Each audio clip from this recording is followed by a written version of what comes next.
Every time I face against a top player, it's always so much prestige in the game. Everyone is talking about like, oh, Nukeduck versus Perkz, or like, can he stop Yusuke? And this makes the game like super exciting for me to play. Oh, Nukeduck dodged this! Jumps back onto Perkz, the Hexa Gunblade, and Perkz is down! When I go into game, I don't care if it's Perkz, Caps, Nukeduck. I try my best to just see the opponent as the enemy. If I know better the name, I will win.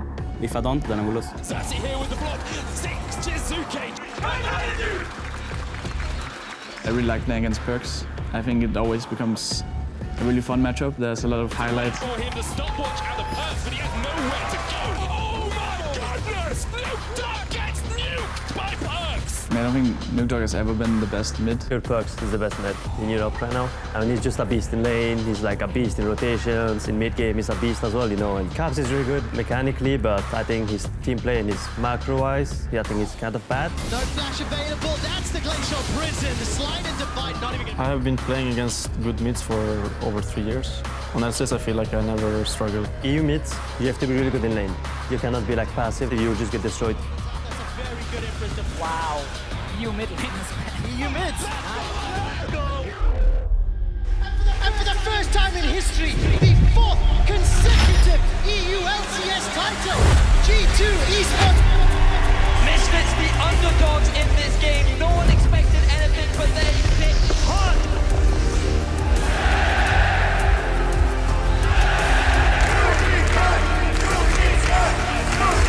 Jankos, the first Blood King! Let's make this a clean fight.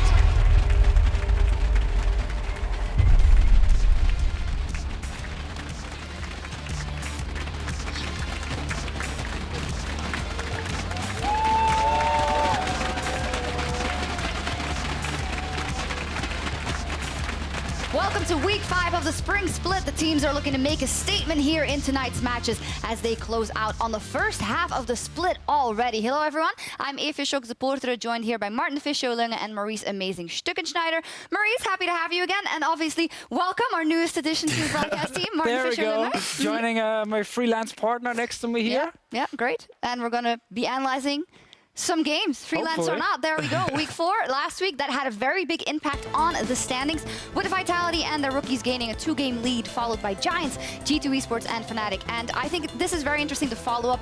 Will Vitality create an even greater rift between them and the rest of the table? Because this is them starting to make a statement of, we are the undisputed #1. Yeah, they definitely have made a statement. For them, it's really important to pick up more and more wins in the early part of the season, because it's still kind of iffy if they're going to be really good come playoffs. And having that semi-final spot set would be good for them. Yeah, this is the record from last week, and one that jumps out to me, obviously, is Misfits Gaming going 0-2 after they had kind of an upward jump. That was not a good week at all. So are you expecting this trend to continue? I mean, it's just showing us again that most of the European teams are better than SKT because Misfits can't take games against them. But in all seriousness, I think with Misfits, it's a rough spot they're in where individually they don't always look that great. There's some communication issues. So I think they got to fix it pretty fast if they want to lock a playoff spot. They do, especially seeing that those teams that we expect at the top, like Fnatic and G2, are picking up steam. Yeah, they're back both 2 and 0 weeks. Well, we are almost halfway through the split, as said, and with the players battling it out for the MVP award at the end of the split, Martin, you've chosen 5 players that you think have earned a shot at the title so far. So enlighten us.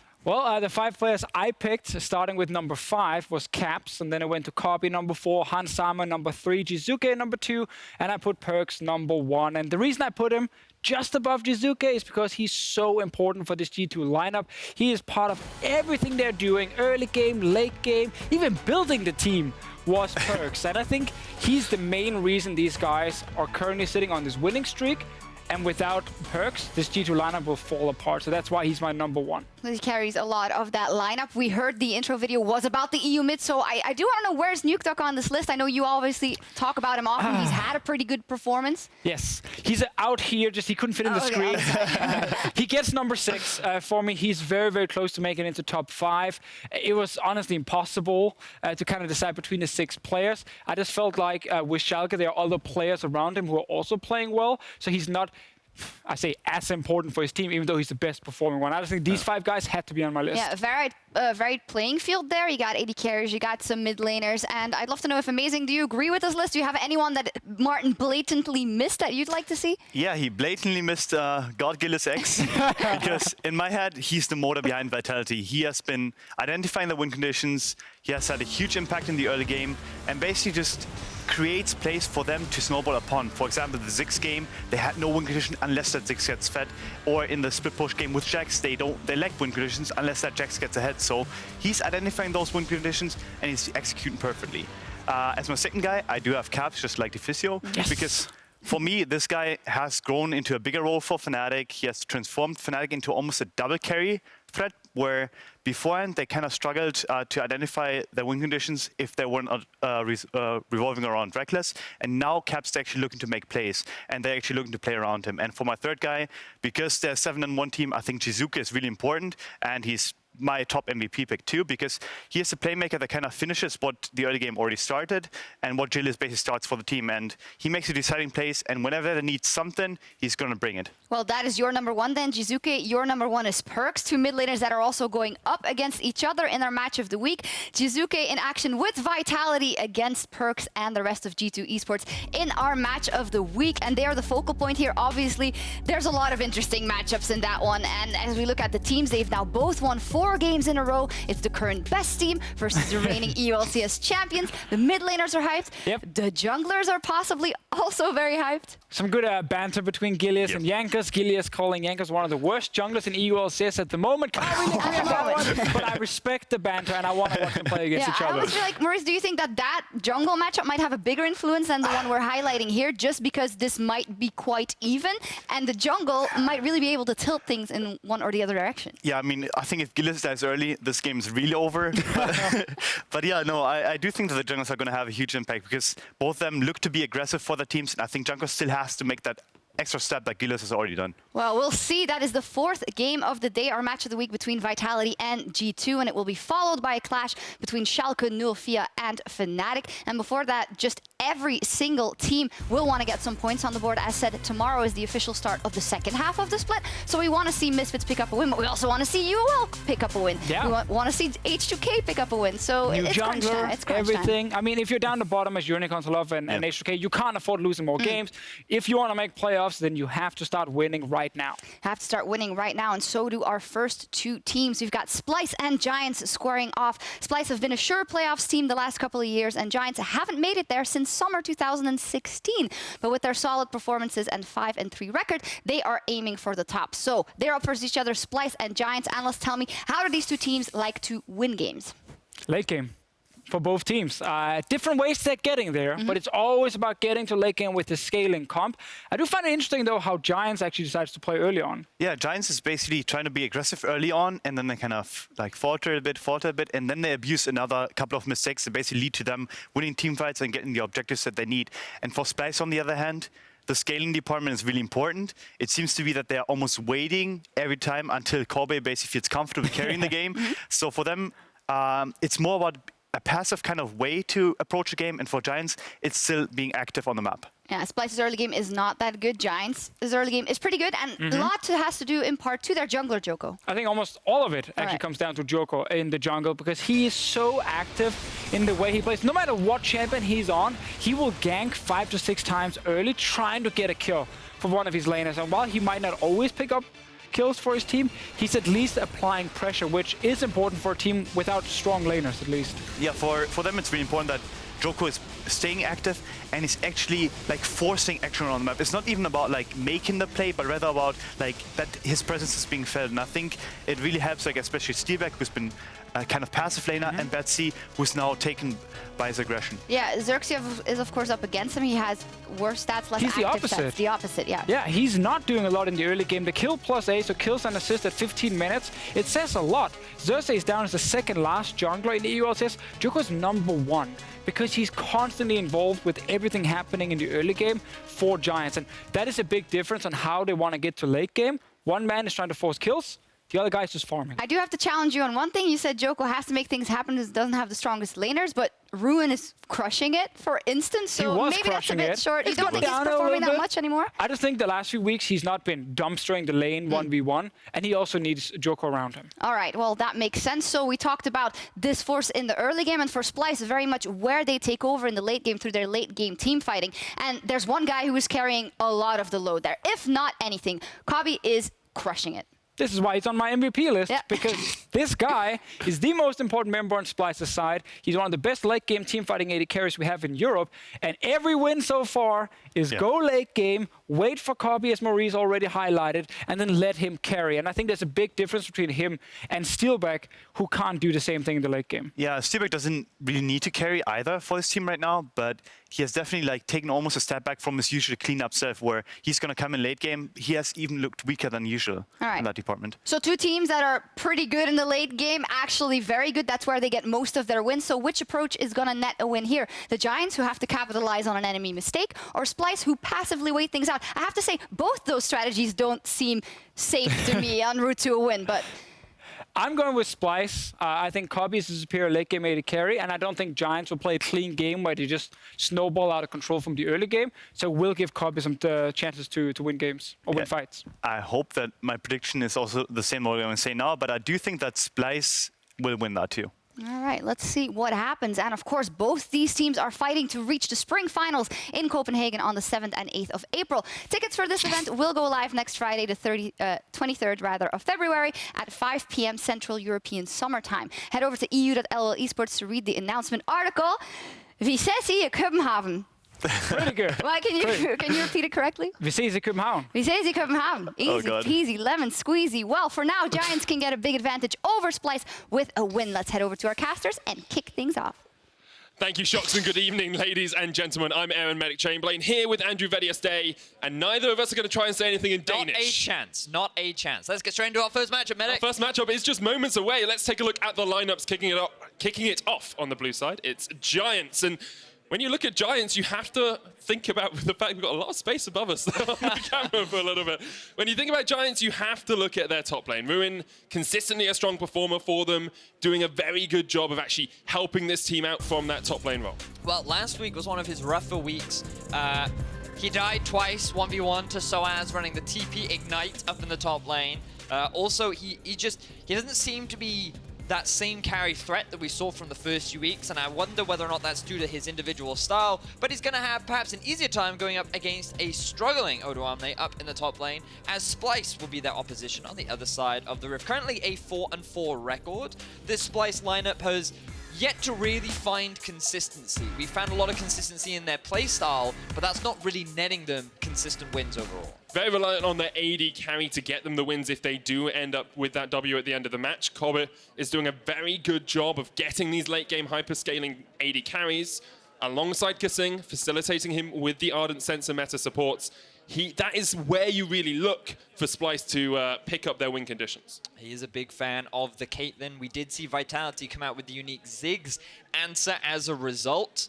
And this will be quite an interesting game because you heard the analyst desk talk about how they're both pretty late game reliant, but they have different ways of getting there. And in the early game, expectations are that Joko, the jungler for Giants, will be exerting a lot of pressure, will be looking to try and make a lot of plays happen in the early portion of the map. And we've seen Splyce fall under those early deficits and then stall out to the late game where they've been able to hold their own. So if Giants want to be able to close out this game, they need to take that proactivity to the next level. They have to keep the pressure up, just like Vitality did, in order to win out an effective game against this Splyce roster. And the way that Vitality were able to do it started off in draft. They picked lanes that would push in. They picked the Ziggs in that bottom lane. Giants trying to focus out Kobbe's strength there with the Caitlyn ban. It's important to mention that we are on patch 8.3 here, Vedius, as well. So some of those scaling AD carries have been nerfed, Kog'Maw in particular, and Swain is available for these teams if they do want to pick him up. Yeah, very exciting potential potential Swain can come out this week. This guy, we don't want to run through all of his different abilities. Would highly recommend that if you don't know about the updated Swain, head over to the League of Legends YouTube channel. You can see all of his new abilities. But what I can tell you is he's very similar to Vladimir in how he plays during the laning phase. He loves to be obnoxious. He's very good against melee matchups. And when it gets to these mid to late game team fights, he can be so difficult to kill. Combine that with his burst, and he definitely has potential, but I don't know how much time all of these pros have invested in, especially when you consider he could be played both top and mid. Not having the highest win rate in solo queue at the moment either. Not right now, so not right now. Depends if a top laner is willing to take a little bit of a gamble on him. At the moment, no gambles in the champion select. Sejuani Tristana removed by Giants, and it's Galio and the Kalista taken away by Splyce. So, the fact that Giants have banned away the Caitlyn suggests that, along with the Tristana, imply that they're showing a lot of respect towards Kobbe, two of his most played AD carries, typically known for going towards the late game. It would then urge Splyce to head towards something like a Cive or a Kog'Maw, but Kog was nerfed on the most recent patch, taking a bit of a hit towards his late game W damage, which is really where the late game Kog'Maw comes into his own. We'll see what Splyce's AD carry comes to prioritize as Giants, like looking for an early mid laner in the form of Ryze, who also received a bit of a nerf this patch. Yeah, you can no longer use the Realm Warp stopwatch combination. It is the Ryze for Betsy, but if you do stopwatch when you're in your ultimate, the whole ultimate gets cancelled. It's not that you just don't travel with it. If any of your teammates are there as well, they're going to stay stuck in place. Flat out interrupts the ultimate. Meanwhile, for Splyce, they're looking right now at potential junglers. Jarvan is available, also a slight nerf on this patch. Felt like we had a lot of little nerfs on this patch. We'll run through as they become apparent. It looks like Splyce moving away from that hyper late game carry and instead focusing on perhaps a little bit more lane dominance with the Xayah. That's not what we've seen from Splyce either, so maybe a bit of a change in their draft strategy here. Vedi is putting a bit more dominance in the lane. There's the Zac as well for Xerxes, his second most played champion across the course of this split, and actually still has a 100% win rate on that with Splyce. So it's a good omen for Splyce thus far in the draft. Definitely a big comfort pick for him. It allows him to be much more aggressive in the early game, given the unique jungle paths and gank routes that you can take on the Zac. And this guy was playing this champion last year when it wasn't even in the meta at all, so he's definitely very familiar with it. Giants now going to look to answer with a bit of a scaling top lane. I wouldn't be surprised if they locked in their jungler too. Could go for something like a Kha'Zix if they wanted a little bit more aggression. Use the pushing mid and look to invade the enemy jungle. Or maybe they go for a bit more utility in the form of something like a Jarvan. I'm intrigued by the Gangplank pick so early on as well, because Ruin has been so good on the Gnar, with it still being up. Switching him over to something that he hasn't played at all this split seems a little bit risky from Giants, but we're getting towards the midpoint of the split, and this is where teams really have to continue to define themselves and to pick up these Ws. There's the Jax as well for Giants, so they've locked in that top half of the map. Now Splyce yet to answer the mid lane pick. They could also just lock in themselves the support. Maybe they go for the Xayah Rakan. Perhaps they get themselves an early Tahm Kench. We know how popular he has been recently. Instead, they're going to focus up in the top lane. Put Odoamne back on another carry in the Camille. We saw him bring this out last week against H2K. And when Nisqy was playing the Twisted Fate, they did play a lot more around towards the top side. And it was the first instance that we saw from Splyce really building themselves a pretty significant early game advantage and then effectively closing out the game. So Splyce looking to pivot slightly from their typical style, and they will now have a pretty favorable matchup already in the top lane. As we enter the second stage of picks and bans, both teams seem to have changed up their style a little bit. The Ziggs ban from Splyce and the Rakan ban from Giants, so they were expecting the same thing that we were with that Xayah Rakan bottom lane. But Giants still have their AD carry and support to pick, whereas Splyce are looking towards mid and that supporting role. Yeah, by investing a ban on towards the Rakan, it does mean the Giants will lose an ability to limit the mid lane pool for Splyce. But you think about some of the mid laners that are left available as an answer to the Ryze, and you start to question what really is there. Zoe, still very strong on the current patch. She only received a slight nerf to her cooldown reduction, but Nisqy could look to bring it out even though he hasn't yet. Alternatively, they could be looking at something like a Corki, the double AD carry composition, very safe in the middle lane.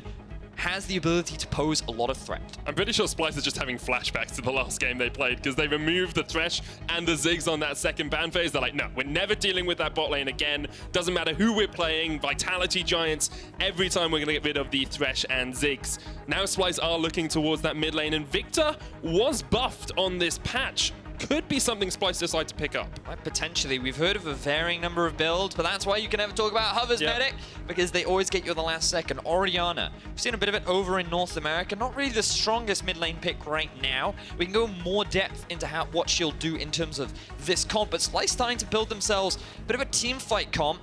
It's difficult because when you see the Camille, you sit there and think, oh, maybe they'll go for a 1-3-1 style of play.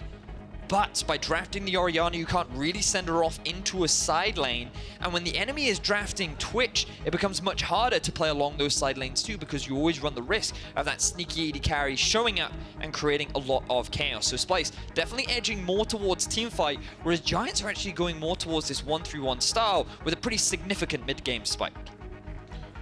We have to see if they're able to play around that, because their mid-games have notoriously been a part of the game that they lack pressure in, a part of the game where they actually lack the drive to make big plays. Early game is strong, late game is strong, but that mid game tends to fall behind. There's the Janna as well, so it's the Twitch Janna bottom lane, and Splyce are going to decide what support they want to answer this with. Really want an extra bit of engage here. The thing about Janna is that if you've only got one source in the form of the Zac, it can be very difficult to force fights, but I love this pickup if Splyce choose to lock it in, thinking it is a great answer to the Janna.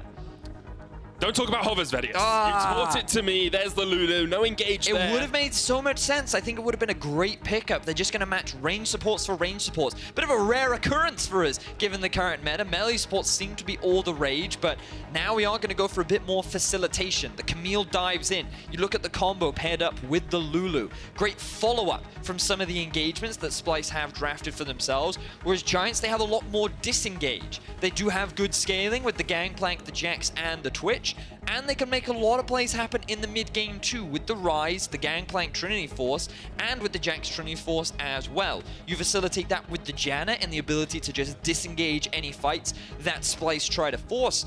And Giants are basically setting themselves up to say, you know what, as long as we can get through the early game, which you would imagine Splyce is not looking to try and force much of, we should be fine transitioning into the later stages and just splitting this Splyce team apart.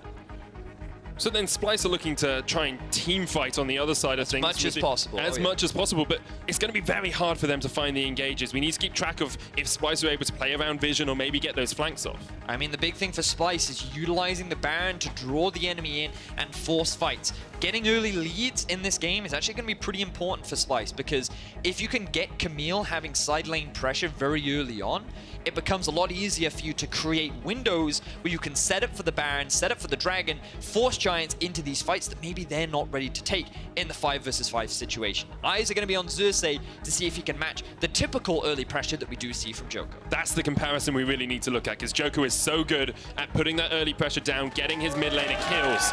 Splyce have not been an early game team at all for the first half of this split. Maybe they're looking to start the change now. We're going to jump on to the Summoner's Rift. It's Giants versus Splyce, and it's the start of week 5. Vedius, I'm excited, the crowd's excited, you sound excited, and these teams are switching things up on us. Yeah, really looking forward to this game. This is the final halfway point. After today's games, every team will start the rematch, the second, the opportunity. We've got some really exciting games coming up tomorrow along with today. EU very competitive right now. And just look at the score lines at the top of your screen. 5-3 for Giants, 4-4 for Splyce. These teams are all neck and neck. A win or a loss here could mean a lot in terms of moving up and down in the standings.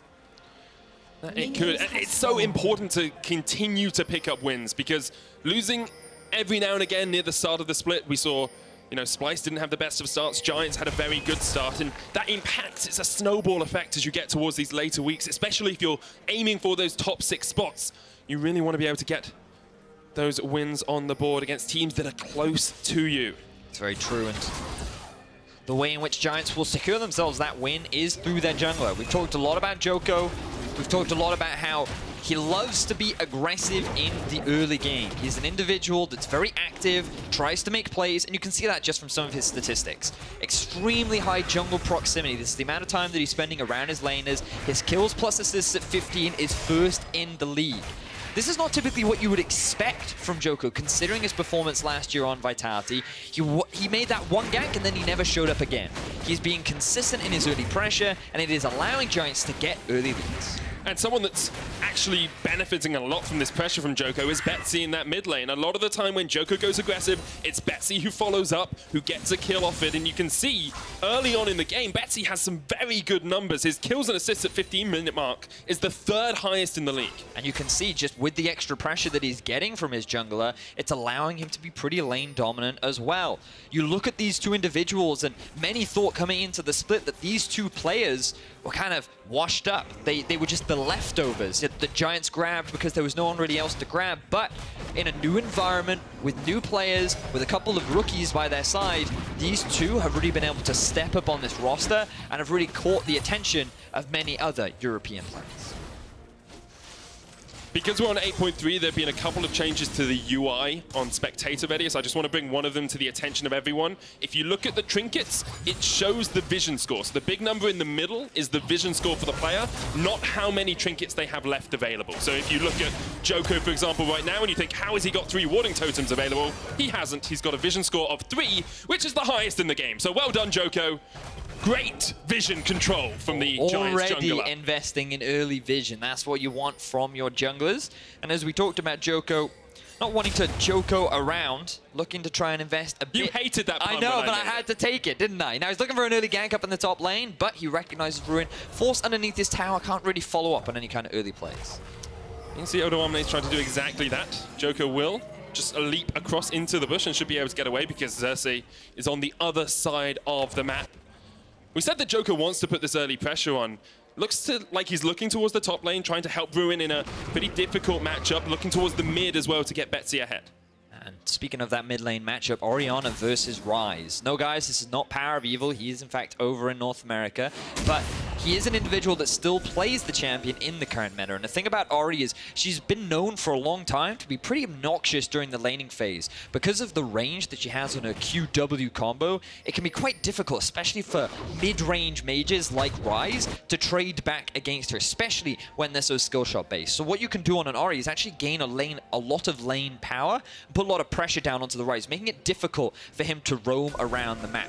The issue is that she's pretty reliant on her items, and she's going to wait for a mid-game spike. We've got to talk about the bot. Exhaust on Cobber. There's the heal as well. He'll flash away from Joko's Counter-Strike, and then we'll try and turn the damage back around. The Root comes out with a Blade Caller, and Giants will get 2 summoners for that. Xerxes trying to answer with a gank of his own, but it's just going to force him away. Joko gets ignited. The flash in from Gesing. Jump away from Joko. Stretching Strike does not connect, but the first blood comes down for Splyce. Xerxes answering the early gank from Joko, and Splyce successfully punished Joko for his typical tendencies. A lot of summoner spells were used, but this is the kind of start that Splyce wanted. We talked about how they needed to get these early leads on the side lanes, ideally on the Orianna as well, so that you can make things harder for Giants when trying to set up for this 1-3-1. And getting a successful counter gank like that is going to do wonders for this Splyce lineup. And it shows, we talked about Joko being aggressive. Sometimes that can backfire. Oda's going to go in on the top side as well, but Ruin's just going to trade back into him with the parlay. Hasn't gone for the Relic Shield on the gangplank here, instead going Corrupting Potion and Minion Dematerializer in that top lane to just try and get some push going on. Just looking to try and survive mainly during the laning phase. Gangplank doesn't have the strongest setup, but let's have a look here. So early control ward came out from Giants. They wanted to set this one up. They knew that in a Twitch lane, especially against the Xayah Lulu, you're going to struggle. But then Joko overcommits just a little bit. He wanted to try and get a summoner spell. He gets it. Now they need to back off. What they're not expecting is Xerxes to suddenly be there, and a very aggressive Flash Ignite coming out from Gesing. The follow-up from Xerxes was more than enough to secure the early kill, and Splyce now already sitting at a 1.4k gold lead. And getting the lead down towards this bottom lane is so vital for Splyce as well. Kobe has consistently been a carry for them. You can see 400 gold ahead on the AD carry now. Comparing Giants bot lane and Splyce's bot lane is not something you want to do if you're a Giants fan, because Steelback has not been performing at the level you'd expect from an AD carry on such a high-level roster. I mean, they're 5-3. Giants have had a fantastic first half of the split. But you look at some of his stats and you're thinking his damage per minute is relatively low. His damage percentage in terms of what he's contributing overall to the team's damage is also very low. But his KDA is kind of high.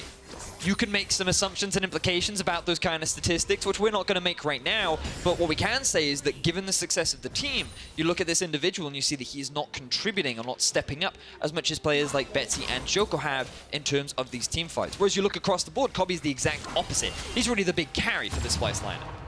And already he has about a 20 CS lead in that bottom lane. Kobbe is ahead. Odo1me's ahead in the top lane as well. 15 farm or so.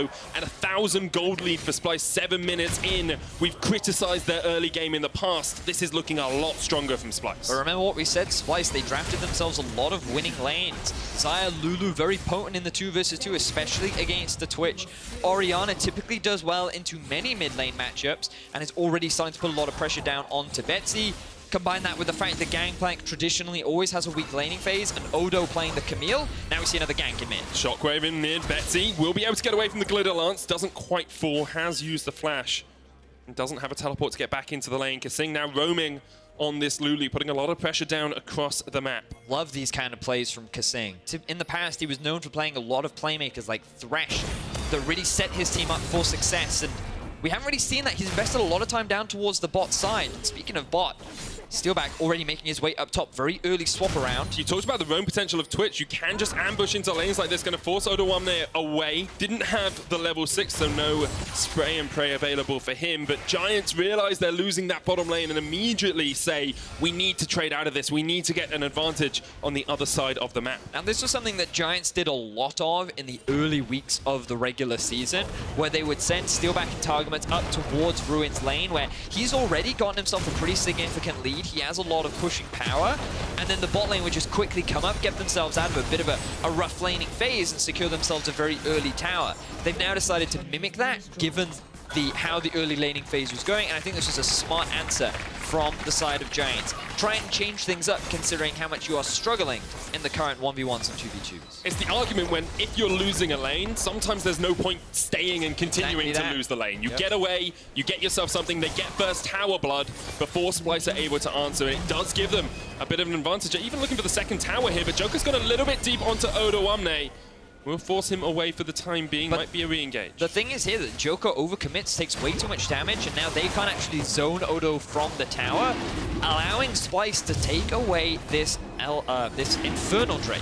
Will be a valuable early pick. Remember that they have drafted more towards team fight rather than anything of the split push variety that Giants have decided to go for, and this will obviously be a big benefit for the side of Splyce, especially if they're able to force these fights. Still holding on to a pretty significant early lead. But now that the map is a lot more open, how will Splyce look to answer? Will they try and keep the 2v2 the same? Or will they move Odo1me off into a 1v2 setup? I would expect Kobbe and Kasing to go up towards the top side and Odo1me to match against Ruin, but that bot lane is very far pushed in, and Ruin could look to try and set up a freeze. If this is the decision from Giants, the smart play now from Splyce is to move towards the Rift Herald, secure it for themselves, and either look for a play in mid or top. Well, they're going to move up towards this top side. Kobbe spotted on the ward that Joko used to jump on. With Rift Herald being available, you can look at it if you want to try and solidify some of these early gold leads. Splyce have about 1,200 gold ahead here. It's the largest gold difference they have ever had at the 10-minute mark. This split. That's an important clarifier. Yeah. Splyce have been in the league for a while. Very different roster, though, compared to the past. But you are right. This is a great start for Splyce. Very much playing towards the win conditions of their composition. Now Betsy looking for a bit of an early roam, but he will be spotted out on a ward. Xerxes going to jump onto him. Joker's off towards the side as well. The blast cone stretching strike brings him back. There's the Orianna from the side as well, and the teleport coming in is cancelled by Ruin. Giants will not find the engage that they are looking for. Nisqy has Shockwave as well, but the CS advantage for Kobbe is just continuing to extend. It's 40 farm at the 11-minute mark, Vedius. That is a monumental lead for this Xayah, who is so strong when she gets a couple of items under her belt. She definitely has a strong early to mid game. Her use of abilities and not reliance on big crit items to output damage allows her to make these kind of early plays. And against a Twitch who is very reliant on like the 3 items when he's got both the attack speed and the crit to set up for his spray and pray is really where he turns on. Splyce doing a good job of just taking advantage of that. Now they are setting up a bit of deep vision towards the top side of the map. And I feel like Splyce do have their eyes on the Rift Herald, as we were discussing, to try and put the pressure or continue the pressure down up against Giants. And good vision control from Splyce. Good vision scores across the board as well. God, this thing is doubling Targamas's vision score. But Joko still far and away in the lead. He's just too good, man. Just too good. Too good. Aggressive with his wards. And that's a bit of a lesson to you guys at home. If you want to brag to your friends about how great of a jungler you are, you just say, hey, I was warding a lot in the early game, and now you have a vision score. You've got a metric. You can ping it in game. Oh, wow. That doesn't sound obnoxious at all.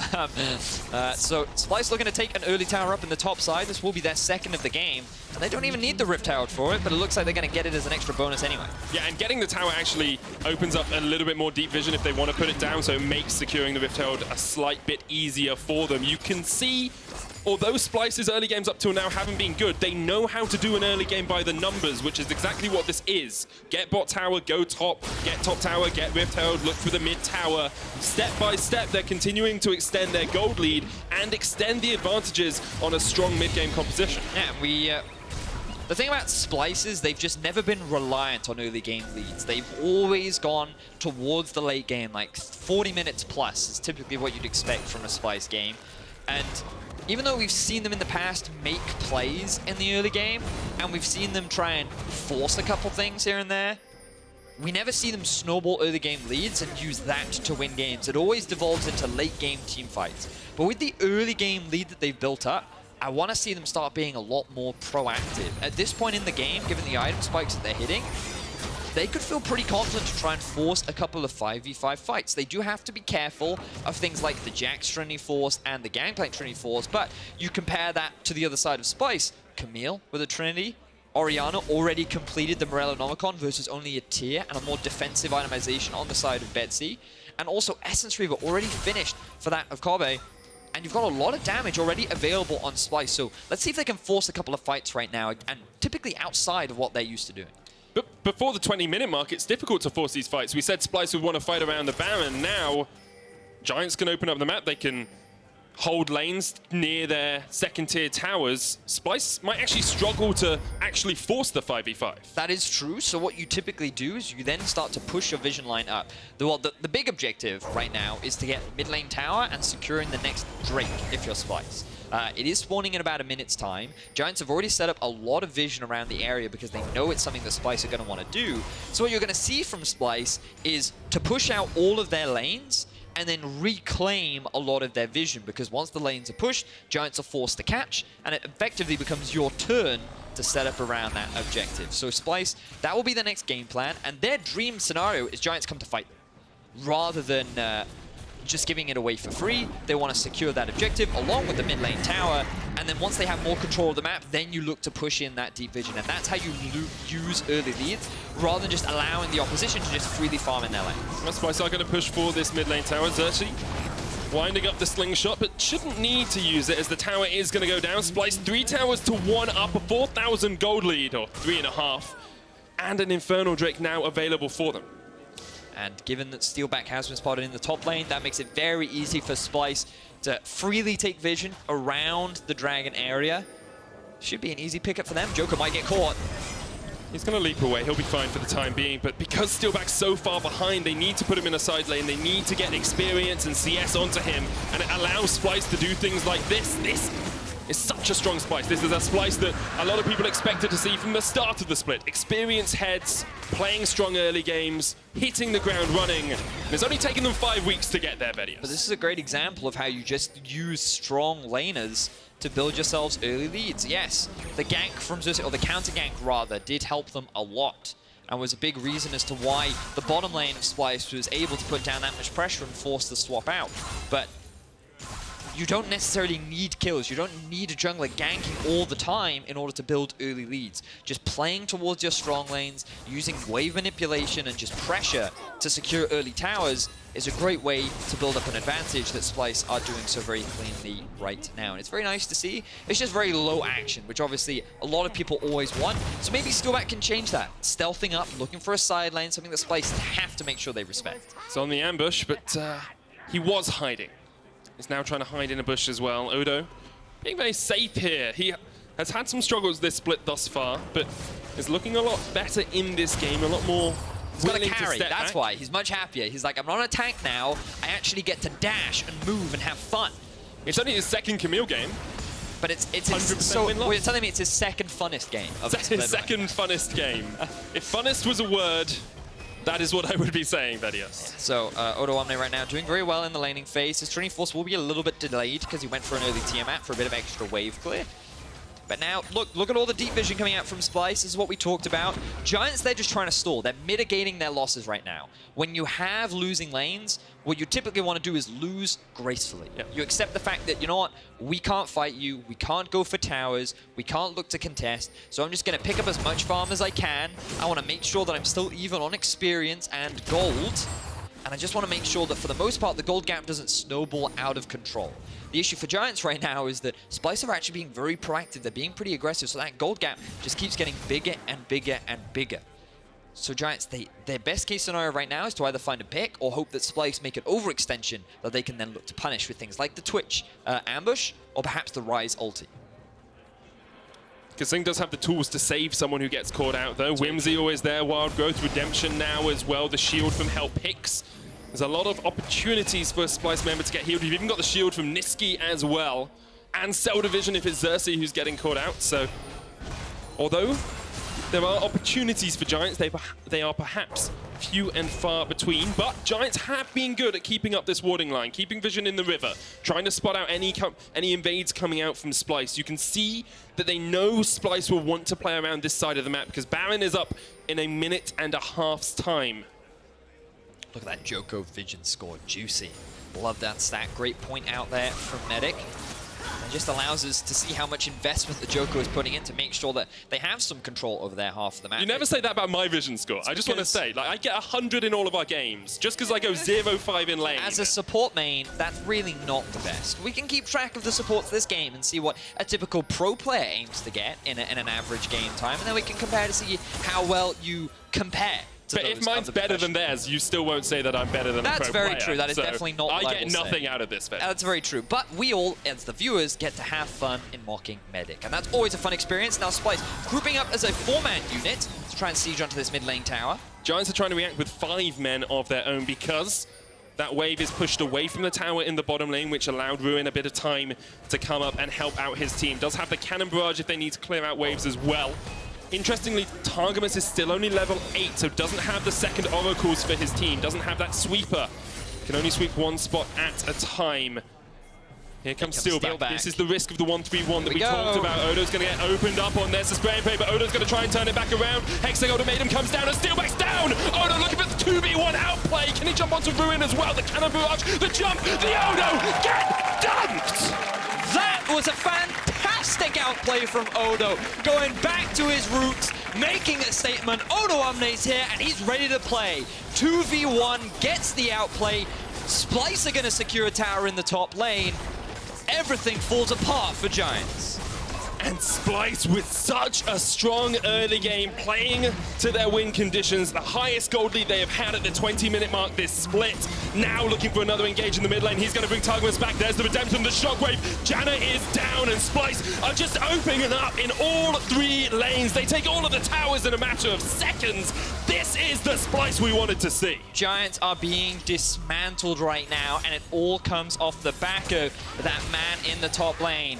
Remember, this is Odo Omne's second funnest game of the split, and it's likely going to become his first after making plays like that. It is difficult to argue to put him on a tank when he continues to have these kind of performances on camera. Well, he's already got double the amount of kills he got last time he played Camille, so that's double the fun, Vedios. Now, Steelback, he's only level 10 and doesn't recognize Trinity Force Power Spike, baby. Look at the damage coming out from Odo. He knows that with the damage output and with the CC he has, he can easily get the outplay, and that passive shield coming up huge in that 2 versus 1. Adaptive defense is doing absolute work, and still across the rest of the lane, Splyce are in such a meaty advantage. 70 farm between the 2 AD carries, even 30 farm lead here for Niski, which he has continued to develop throughout this game. 7,000 gold ahead. Splyce now can definitely force this Baron fight that they have been looking for since minute 1. You know, and one thing I forgot to talk about Medic, because it's just so old school, is the ball delivery system.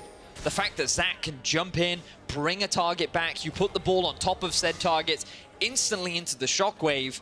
Splice have a really easy way to force a lot of these fights, and now with the massive lead that they've been able to build in the early game, Giants are struggling for answers. They can't play the 1-3-1. They're going to be forced to group, and that is the kind of situation that Splice very much would like.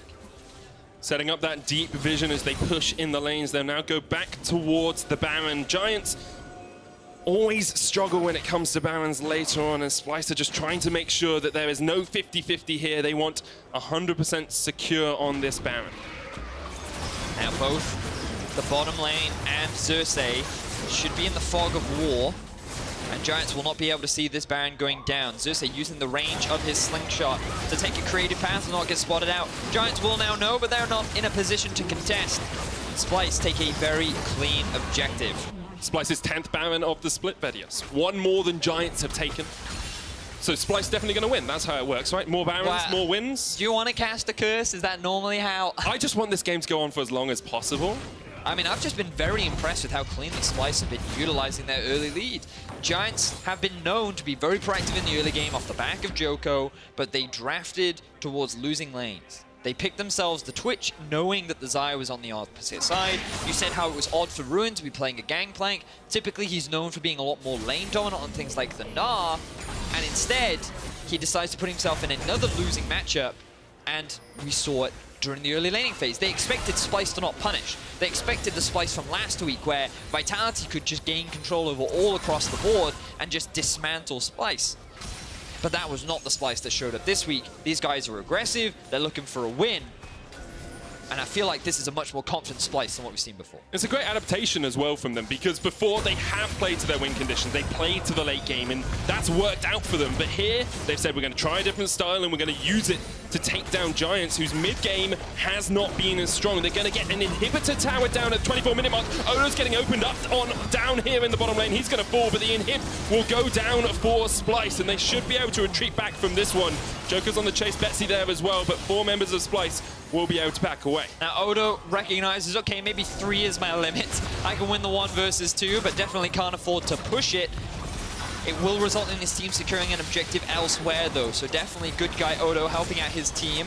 Splice now continuing with the pressure though. They have a big minion wave up in the top lane. Shockwave does whiff from Splice, but they've done their job. They forced Giants back, and now they have their eyes on the inhibitor. Second inhibitor in a matter of seconds. Splice using every little bit of this Baron. Still have a minute and a half left on it as well. Can go back, can look towards these third items already. Luden's Morello finished on Niski. Essence Reaver, Rapid Fire Cannon finished on Korba. Up towards the top lane, you've got the Trinity Force and the Sterak's on Odo Omne as well. Splice are in such a strong position right now. Dragon control has been great. The early game has been great. Odo did lose his life, but it wasn't a pointless death. You can see that Giants do not have the best mid-game. You were highlighting it before, but this time around, what typically happens for Giants is they get themselves an early game lead, they then make a big mistake in the mid-game, trying to force a fight that perhaps they shouldn't have, and then they stall out and wait for late game. But they don't even have that opportunity. It's Odo's just going in. Jumps all the way in with the flash hexagon to made him. Here comes the Realm Warp, and that will get Betsy away. Oh, it doesn't. He's back. But he doesn't realize. But he's fine. So, turns out, ulti from Camille does in fact stop Ryze from teleporting out. Yep. Odo didn't realize that. So he decided to walk away. Betsy with a bit of a magic trick there, disappearing, reappearing again in the same spot. He's a wizard, Ari. Yeah, well, unfortunately for Odo, he won't be able to secure himself another kill. Love the aggression from him, though. Very similar to what we saw from him in his Vladimir game last week, just diving straight onto mini true backs. This definitely seems to be like a reformed, a new revitalized Odo. Now in the mid lane, putting a bit of pressure down as Splice look to secure themselves their final inhibitor of the game. And they just snowballed this game from early advantages from that single kill down towards the bottom side of the map. That's all they needed to really take this game to Giants. Third inhibitor is going to fall. The Baron has fallen off as well, so Splice have to be a little cautious, but you have 2 waves of super minions already pushing in. That third wave from the top will join them in just a moment. Now looking to close this one out. Baron has worn off, which does make things a little harder for Splice. But they're just going to continue pushing in. Minion waves slightly desynced with each other, but you've got top and bot pushing in at the same time, which is more than enough to allow Splyce to go onto the tower. Now Giants have to try and force a play now. Joker's going to jump in. There's a counter-strike onto Xerxes, but already Niski's taken out the jungler, and Giants just can't do anything. Odo kills Betsy up towards the top side in a 1v1, and Splyce are looking to close this one out. The double shockwave, the double kill. Splyce only going to leave Ruin alive, but they will ruin these Nexus towers, and it's taken them 5 weeks. But Splyce are finally awake in the early game as they take down Giants in a dominant performance. 27 minutes and 3 seconds. That may very well be our fastest, or at the very least, one of our fastest games of the split. And it was Splyce that gave it to us. The late game team, the team that has not really shown an ability to snowball an early lead. This is a brand new Splyce that has come into week 5, halfway through the split. And they're going to end their first half with a 7-4 record, and they're now going to equalize with Giants. That was the fastest game of the split, according to my stats, by about 2 minutes or so. Minutes, damn. And it's topsy-turvy, it's upside down. Splyce are the team that get the early advantage. They're the team that snowball it. They're the team that take the victory, basically doing to Giants what Vitality did to them last week. And Giants had a poor early game after Joko died, weren't able to get any early advantages, and looked a lot weaker than we've seen them look in the past. But I feel like a lot of it comes down to the draft. Giants ended up in a situation where they had 3 losing lanes. The Orianna, I was a little against at first, but Nisqy made it work and allowed a lot of pressure to come from Nisqy in the middle lane. The early rotation of the Xayah paired up with the Lulu gave them a lot of strong 2v2 power, especially with Giants picking the Twitch into it as well. I feel like once again we're seeing Splyce rely heavily on their draft and taking advantage of it in the current meta.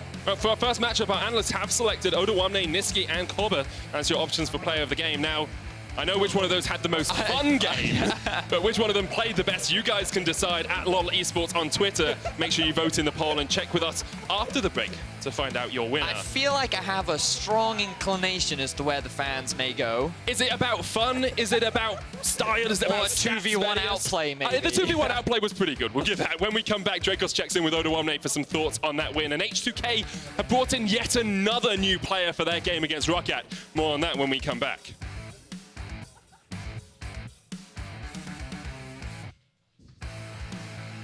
It's just going to force them away. Joko gets ignited. The flash and Sing jump away from Joko. Stretching strike does not connect, but the first blood comes down for Splyce. It's about Odo's going to get opened up on this. The spray and pray, but Odo's going to try and turn it back around. Hexing Ultimatum comes down and Steelback's down. Odo looking for the 2v1 outplay. Can he jump onto Ruin as well? The cannon barrage, the jump, the Odo get dunked! And Splyce are looking to close this one out. The double shockwave, the double kill. It's taken them 5 weeks, but Splyce are finally awake in the early game as they take down Giants in a dominant performance.